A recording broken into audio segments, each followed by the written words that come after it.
Section 1.11 is titled Cubic Functions and Models. This is our last model that we're going to do. There is one more model in this chapter that we aren't going to do. The model in chapter 1.12 is actually sign models.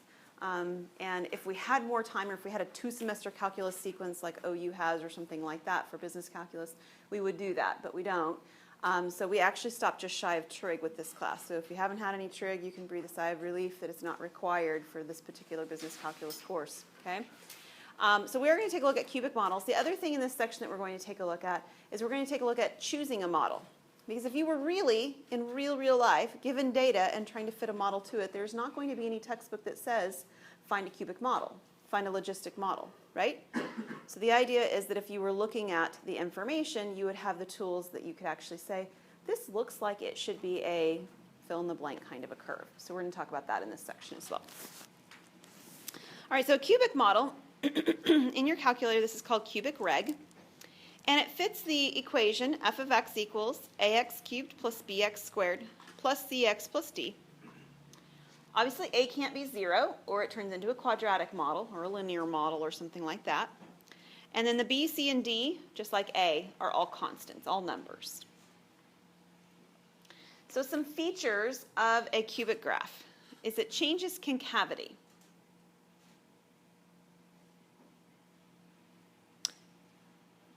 So if it's cubic, you will see on the data a portion of the graph that's concave up and a portion of the graph that's concave down.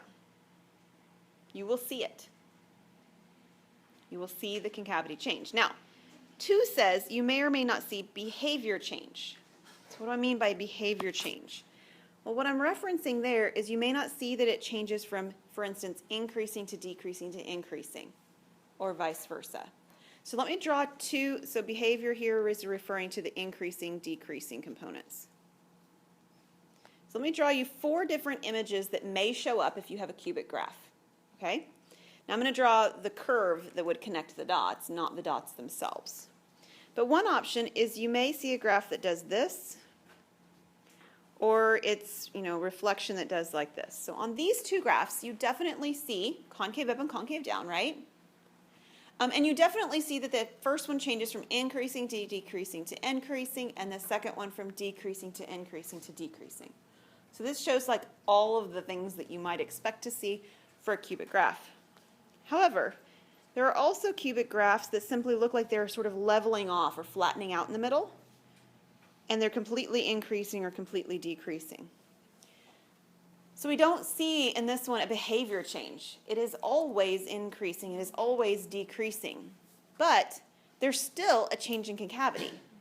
And the change in concavity is exactly that leveling off spot.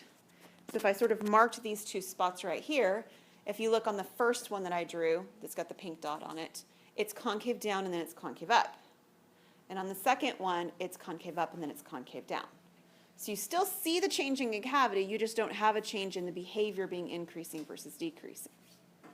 But these are all cubic models, all of them, okay? So we're going to do an example, some data. And this is a data table, and I don't know if you have noticed this in your textbook or not, but the data tables in your textbook have been, most of them anyway, are real-life data. And they'll even reference where they got the data information from, what statistical journal it came from or what study it came from or something like that. And this is one of those as well. So we're going to take a look at this data set. Oops, we have that on. And this one actually asks or tells us about live births to women who are older, women 45 and older in the U.S. from 1950 to 2000, given in this table. And part A says to examine a scatter plot and to state whether a cubic model will be appropriate. And to answer the question, if it's appropriate, you have to say why. All right? So we're moving into the idea of explaining why we're choosing a particular model with this kind of a question. So in your stat plot, we're going to enter this information. It's 1950 and up, so is everybody okay with putting 1950 as year 0? Seem reasonable? Okay, I'm going to do that as well. So we're going to make this 0 to 50.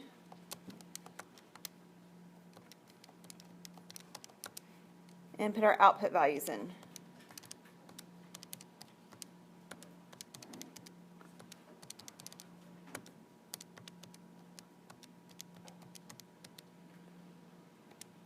Now, we're not creating a model. We're just looking at the data for part A. So let's do that. We're going to do zoom fit, which is our zoom 9.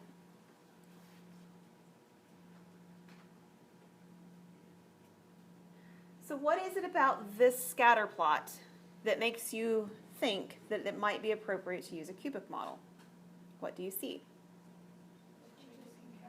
We see a change in concavity. How does it start out? Concave down, and it ends concave up. And that right there is the only reason that we need to state. There's other things too. You might notice that it's decreasing and then it's increasing. But that information isn't exactly conclusive because quadratic models do that, right? So the information for why this is cubic is because we see a change in concavity.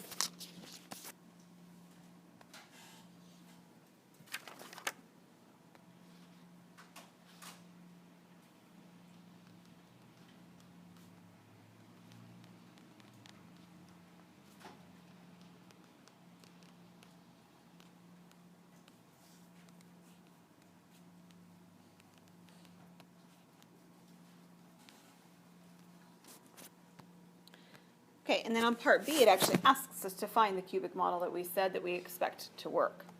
So we're going to hit Stat, Calc. So cubic regression is number 6. So we'll select 6. And then we need to make sure it's putting it into the Y1, or we're not going to be able to see it on the calculator. We're not going to be able to see the graph go. So here's our calculator's display. And we're going to just hit graph because we'd already graphed it once before. Now it looks like this. It's obviously not perfect. It doesn't hit every single dot, but it's pretty close, right? Overall behavior, it's pretty dead on. So this is a fairly decent model for us, and so we're going to write down this equation. So I have, I'll call it B of x for births, equals 0.269 x cubed minus 15.600, right? Because it's 5999. So if I try to put the third 9 in, I've got too many 9s and so forth. This ends up being 15.600 x squared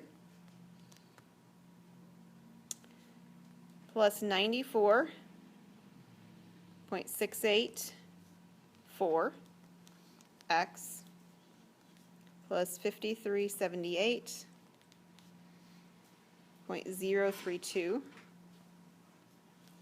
And that's the equation part of my model.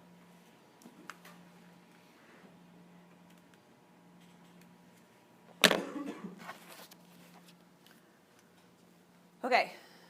So this is the calculator part of what we've done, and then using our rounding rules for the 3 decimals, of course. What else do I need to do to make this a complete model?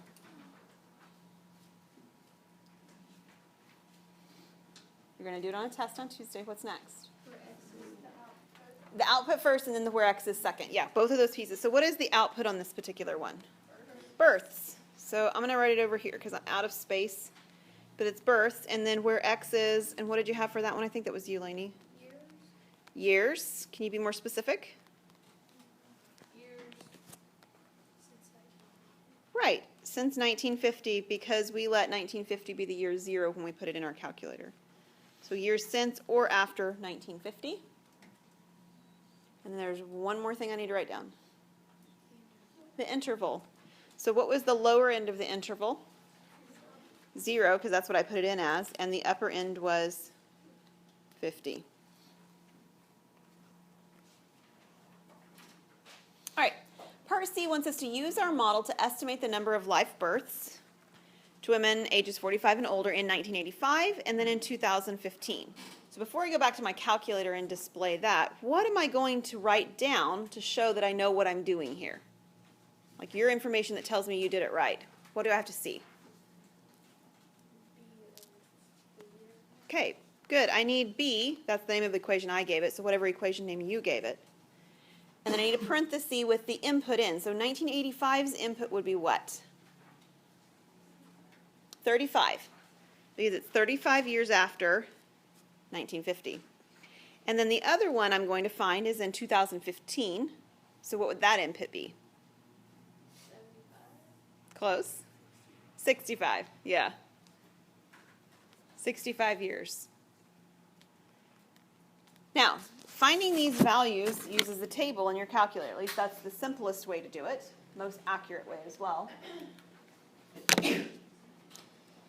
So if you've stored this into Y1 in your calculator, then you should be able to go into the table right here by hitting second and graph. And my two inputs are 35 and 65. Now over here on 35, it gave me an answer that says 1,095, and then I have a decimal point 58035, da-da-da-da-da.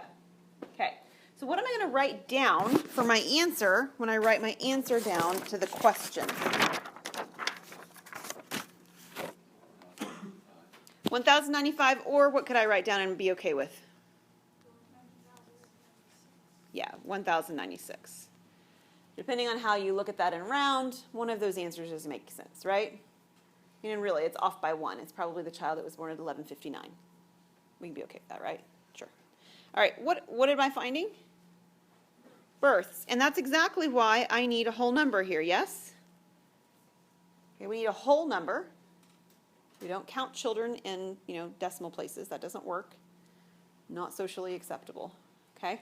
Whole number of births. Yes, ma'am? Yeah, if it were millions of births, 3 decimal places would be just fine. Yeah, so millions and thousands, we're okay with with some decimal places, but this one wasn't, so. And then on 65, if I arrow down here, you can see that there's actually a decimal place expansion on this one as well. You couldn't see it where it's highlighted. It looks like 19,370, but if you actually put your highlighter on top of it like this, you can see down here at the bottom, it's 19,369.78, da-da-da-da-da, right? So this one you have to round as well. And you're either going to round it to 19,369, and you don't have to write the or. I'm just writing it for the sake of our argument to say either one's okay with me. 19,370 births. And it asks me one more question in this problem, like this part of the problem. It says, in which answer do you have more confidence and why?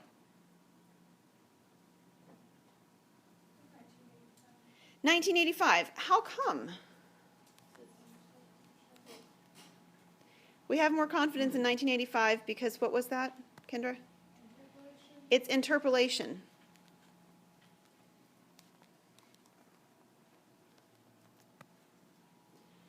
Interpolation means that it's in between the two values that we have information and we really know for sure information about, which was the years 1950 to 2000. And that was 1985. So we're much more confident that the 1985 value is correct than the 2015 value. All right, and it asks me one more question. It says, according to the model, in what year will the number of live births to women 45 and older exceed 10,000? So what is the model predicting, in other words? So how do I find that? Because that didn't give me a year. It gave me a number of births. What do I do? Not as x, because x is the number of years. As y. Yeah, b of x. So it means like plugging it in on the left-hand side. So what we're trying to find out is where our equation as a whole, which was b of x, equals 10,000. And the way that we did that is we graphed it, right?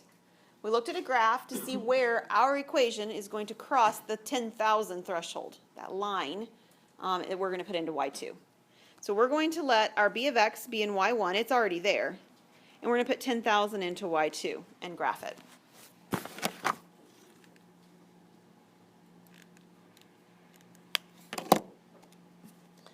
So my b of x is already in y1. And down here in y2, I'll put 10,000. And I can graph it to see if I see it on the screen, and I don't expect that I will, right? My screen is for the years that I do know information about, and I didn't include a year that it crossed 10,000. So I need my window to be bigger. I need it to go out further than the x value currently goes out. Now, I know that if I put it at 65, it'll be big enough. How come? Yeah, we already found the value in 65 and it was 19,000. That's more than 10,000. So 65 should do it. And then my y max can go up to at least 10,000. So just for the sake of visually, we'll make it 15,000. So there's my curve in a different scale, and there's the line 10,000 now. I do that using my second trace button, and it's number 5. Because they only cross one time in this screen, I can hit enter 3 times very quickly. And it tells me that the intersection is at 57.189, so forth, and then y is 10,000. The y is 10,000 is unimportant, because we made that happen, right? It's the x value that we were looking for. So this one says, according to the model, what's the answer? So our model says that the x value, and this is what I would want for you to write down, is to write down that the x value was 57.189. That's the x value. That doesn't answer the question exactly, but it's part of the answer, right? The question asked, in what year? So what year would 57.189 correspond to? 2007. How did we get 2007? We added that to 1950, you were right, Luke, yeah. So we add this value to 1950, because that was our year 0. So it's 57 years after 1950. That's 2007. The 0.189 actually tells us it's in the middle of the year 2000, right? Okay, so we're looking at like February or something like that. It doesn't ask us about the month, it just says the year. Yes, Caleb? Wouldn't it be February 2008? Well, 2007 would be, our 1950 was representing the start of 1950. Okay. Yes, that's a good question. So usually when we're putting the data in, we're representing the start of the year. Okay. So yeah, so we'll call it 2007 for that. Okay? Any questions on that? Okay, shifting gears. So this is cubic model stuff, a lot like the other models we've done, except for that had the change in concavity. The other part of this section is identifying model, choosing best fit models. These are steps to choosing the best model. The first thing you have to do is to examine the concavity, and there are three things that could happen. You could have a change in concavity, you could have no concavity, or you could have one concavity. So write those down. We're going to draw some pictures beside them, so leave yourself a little bit of space there to draw. After we decide which of the concavities match, we will consider the end behavior when two models fit equally well. So if there are not two models that fit equally well, you don't do step 2. There's no need. Okay? That's the deal. So this is a one-step process unless there are two models that fit equally well. All right, so let's think. We've had several models. Maybe we should just jot them down real quick. The first model we had was linear. Does anybody remember what we did after a linear model? You don't have to go in order. Exponential, that one was the next one actually, yep.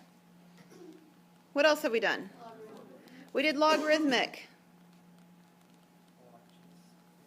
Yes, logistic.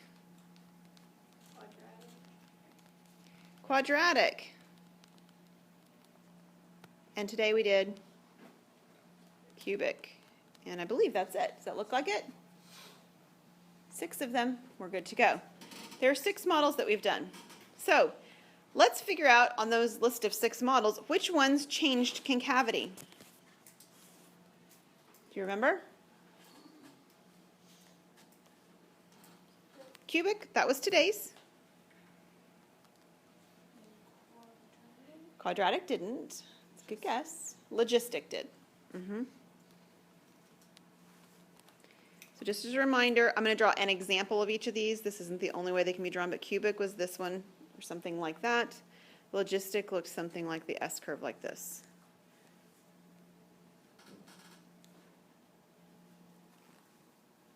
Okay, what of that list, so we've marked out logistic and cubic now. What of this list had no concavity? Linear. So no concavity means it's straight, it's flat. Linear. Okay, and that's the only one, right? And then everything else on my list has one concavity. So one concavity, there are three options. You had exponential, you had logarithmic, and you had quadratic.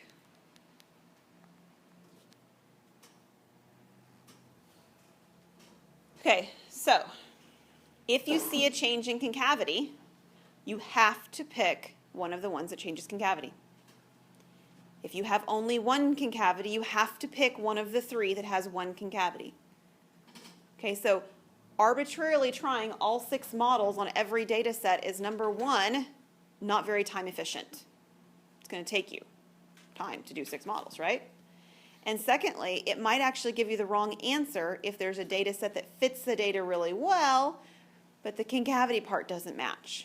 So you have to pick from among the ones that actually fit the concavity of your data, right? All right, so we have an example. The table below gives the average weight of the human brain in males as a percentage of body weight at age X. And it asks on part A, what models would be appropriate to try? So in order to make that decision, we have to look at the data and observe the information about concavity. So that's what we're doing next.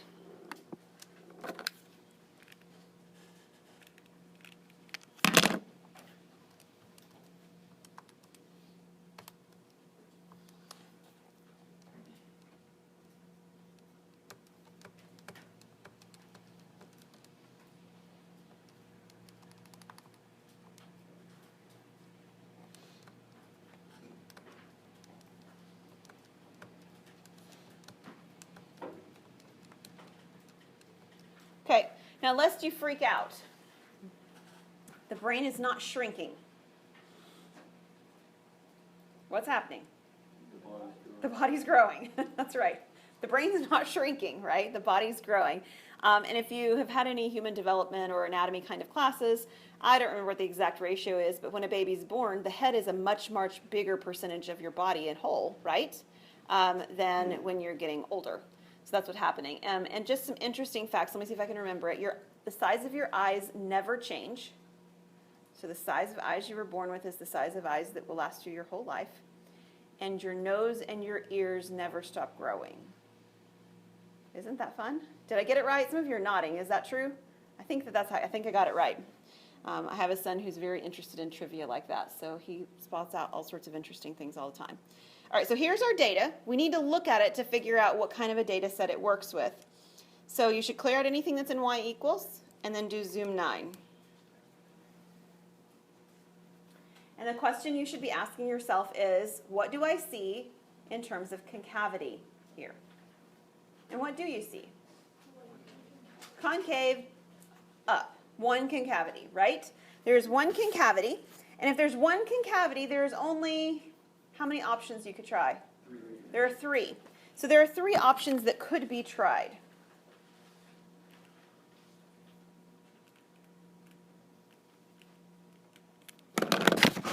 Okay, so the appropriate models to try are what? Exponential, quadratic, and one more. Logarithmic. And we're going to talk about there being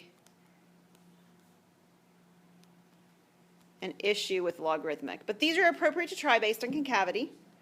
And the reason, of course, it doesn't say this, but if I asked you on a test, I could ask you, right? Why? It's because there's one concavity.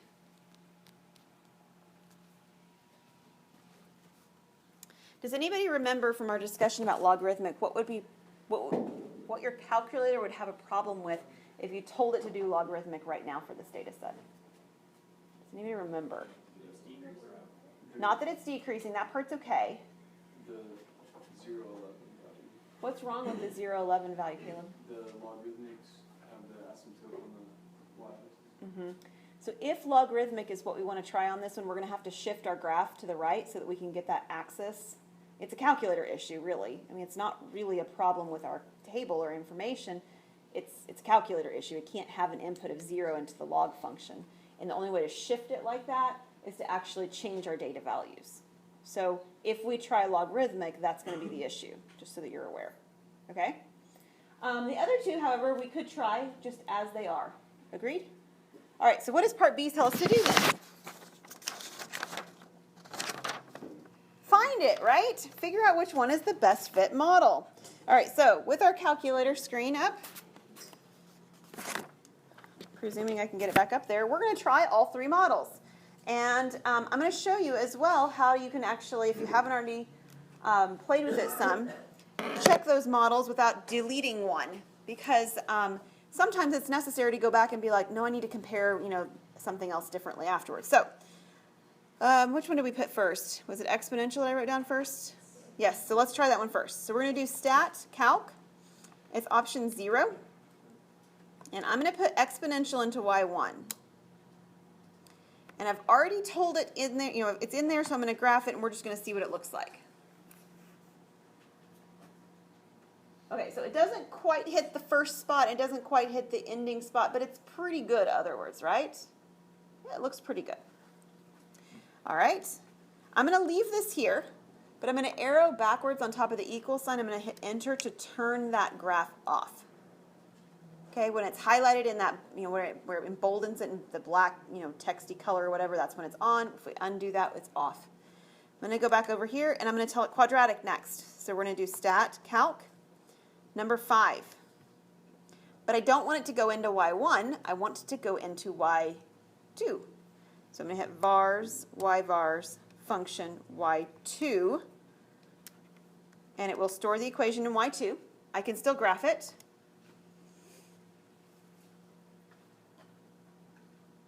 That's also pretty good. Agreed? Yeah, it's not too bad. I feel like the other one maybe hit more of the data values. What do you think?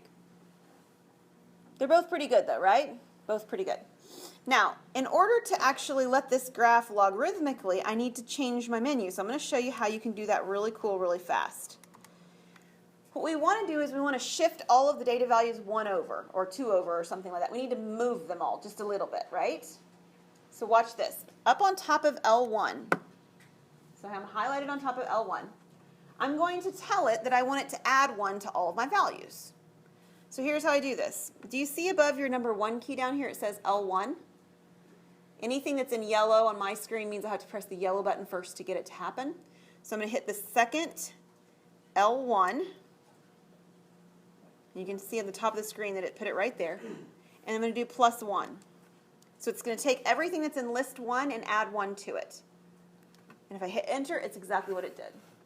I have 1, 3, 5, 7, 9, 11, 13, so forth. Can you do it one more time? Yep, I can. So up on top of the L1, so you have to be highlighted on top of L1 up here for this to work right here.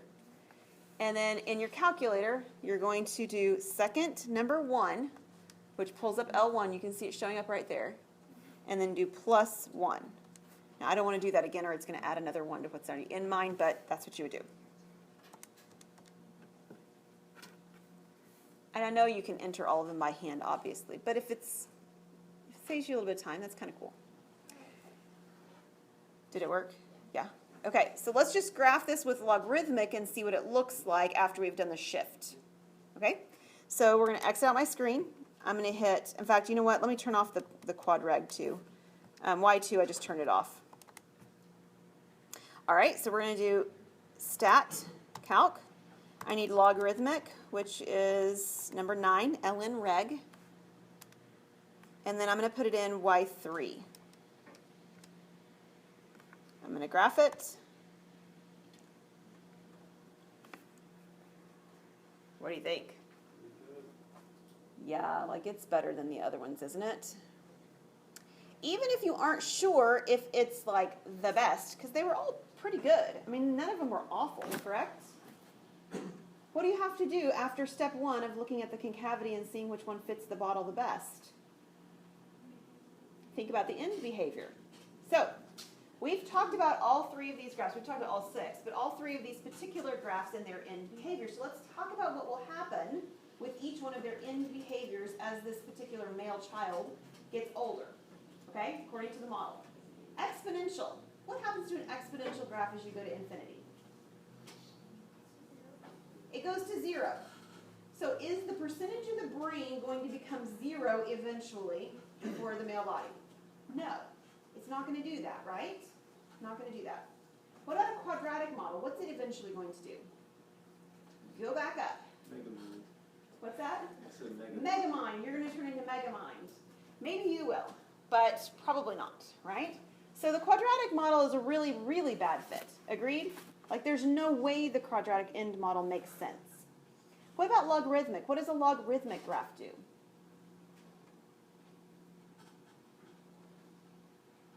Does anybody remember?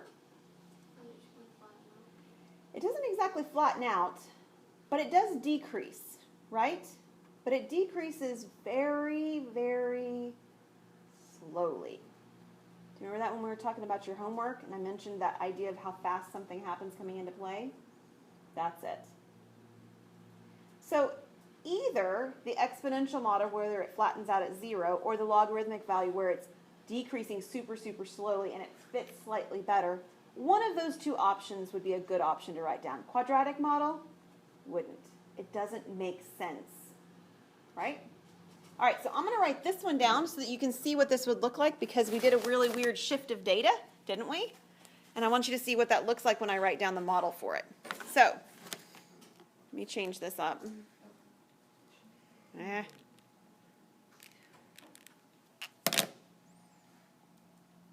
Okay, so my model in Y3 was, what is this? The percent of the body weight accounted for by the brain. So we'll call it B of X for brain again.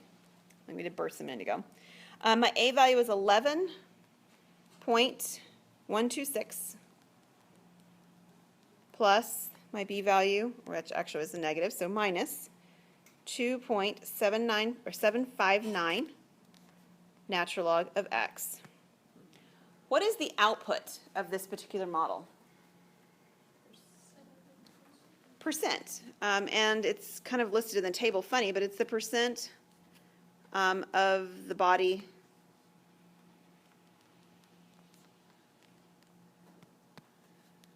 that's brain. Percent of body weight accounted for by the brain, if you want to be more specific. And the next part's, which is the part that's weird, where X is. What is X? Something about the years. Years specifically in this case being the age of somebody, right? So if I put in X equal to 5, what does that mean here? Since you changed it, you mean it was 4? It's a 4-year-old. If I plug in here X equal 5, it's a 4-year-old. Remember, because I shifted all my data? So where X equals the age of the child